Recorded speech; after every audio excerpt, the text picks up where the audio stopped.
Put as simply as I can muster, it is not the duty of the media to protect the individual, rather it is the duty of the individual to check sources. It is unwise for someone to take any one source of information as completely valid. Even people with pure intentions make mistakes. In other words, if you read one review for a game and decide to buy it on the opinion of that one review, you're putting all your eggs in one basket.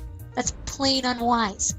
If you see a game has a lot of crazy variation in its critical review, you either have to rely on a reviewer you trust, or take a risk with the game.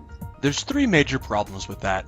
First of all, if a bigger company is putting a lot of money into a game, it's too easy for them to simply give gifts to major reviewers en masse. I mean, it seems pretty much industry standard to send all the major news sites a super special, "This version is way better than what the plebeians will be getting" edition of a game. How hard would it be to send more of that? Second, there are plenty of games that won't get the attention of smaller titles that game sites choose to support for whatever the reason.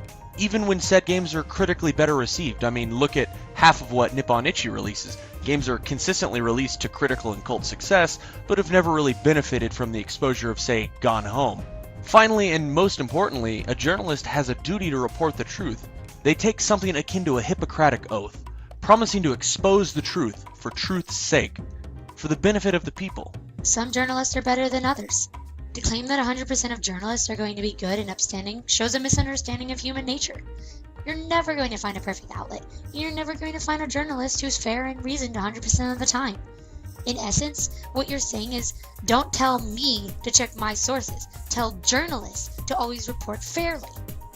If that argument doesn't work for bullying, theft, rape, or murder, why in the world should it work here? A bit hyperbolic, but just because something can't be fixed doesn't mean that we shouldn't strive to improve it. No one is expecting to suddenly have a perfect media, we just want to have one that's more objective and detached from outside influence. Beep boop. This is a game for the PS4. It runs at 60 FPS. It is placed in the action RPG category and uses many reds in its color palette. Beep, beep, beep. No, objective reviews would be terrible.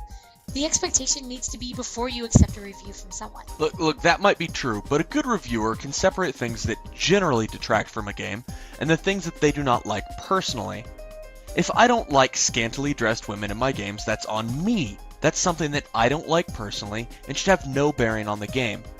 On the other hand, if a game suffers from graphical slowdown, is a bland rehashing of things we've seen before, or is non-functional in some way, those are general problems. What I don't want to see are those general problems being glossed over because of AAA payoffs, or even worse, good games getting detracted a score because of a reviewer's personal outlook. Bayonetta should not suffer a single point of critical dismissal because of her sexual nature. But if someone wants to claim the second game is way too much like the first, that critique is valid.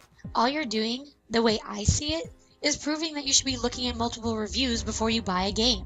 That might be true, but the fact that media outlets are rubbing shoulders with publishers and individuals pushing political points should be entirely clear. I don't see the problem. What?